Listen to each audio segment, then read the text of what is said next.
Good afternoon, everyone. My name is Margaret, like you have been told, from the Global Fund Kenya Coordinating Mechanism.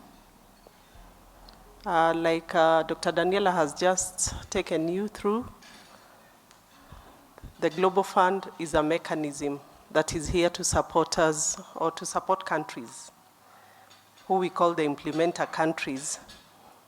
Initially, it was just in the support for HIV, TB, and malaria. Then, after many years, came what we call the resilience and sustainable systems for health, and most recently, pandemics with COVID-19. So I will try and just take you through what is new in the Global Fund currently, and that is the replenishment. The Global Fund depends on donors and other well-wishers to put together resources that is in turn sent to countries or to help countries like ours. In Africa,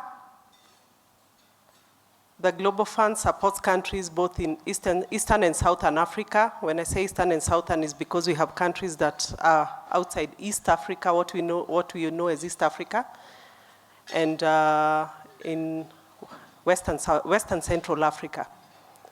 So the replenishment that is going to happen this year is the 7th replenishment, and it happens after every 3 years. It's a 3-year cycle. So this year, there is a replenishment cycle that will be happening in, these I had to put together quickly after we agreed with Dr. Daniela that I take it off her slides. So if you see some typos, please just bear with me. And like where I come from, when somebody knows that they are not good in what they are doing, they say, don't listen to the voice, just listen to the words. So that's the same thing I'm going to request. So don't look at the slides because I can see there are some typos from my laptop. So there we are. So Global Fund always normally has a replenishment cycle after every 3 years. The last one was in 2019 in France. It was hosted by President Macron. And the 2022, please do it for me. The 2022 replenishment will be hosted by the US President, Joe Biden. And it will be in November in Washington, DC. That is the replenishment conference. But the call for the replenishment was hosted by 5 African presidents on the 23rd of February. That is Kenya, Rwanda, South Africa, DRC, and Senegal. It was all virtual because of COVID, so even the Washington one will be COVID, if COVID allows us to be together in one room, then we'll have it in Washington, but otherwise we'll just have to follow it virtually. So why are we talking to you about the replenishment? We are talking to you about the replenishment because as a country,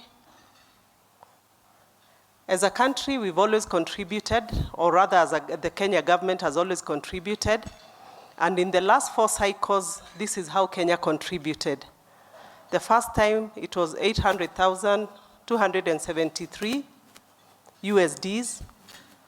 Then we upgraded to 2 million in the 4th replenishment. 5th replenishment, we gave 5 million. And 6th replenishment, we gave 6 million. We requested the presidents during the call for the replenishment in February if they can increase this money. And Global Fund was looking so much at African countries taking lead in this, not because they are the major implementers or consumers of this money, but because from Africa there is a lot. And I've just been having a conversation with some people in this room right now on what the private sector can also bring on board or can bring to the table. That is why we are making this presentation to you. It is an appeal, actually, and we are asking what can the private sector, what can KHF and its team lead in making this happen for the Global Fund, because we all know that these funds have helped us a lot. And even as we do these, we have also been asking, what else can also the private sector get from this? That is a question that I was not sent to discuss here, but I just want to jog your minds. It has to be bidirectional as much as possible. We have what it takes. We can do so much, not just in Kenya, but in the region. We can see what the Africa Medicines is now doing, and we have vaccines being manufactured in the region. And there's a lot more. I've just met somebody in this room today who is WHO accredited. How can we get more of the people in this room? And what do we need to do? So those are conversations that I would like us to have as the Kenya Healthcare Federation. And also to tell you that there is a constituency which has a very big say and has voting rights on the Global Fund Board, called the private sector. Currently, it's chaired by somebody in South Africa called Charles Sherwin. These are extra details. And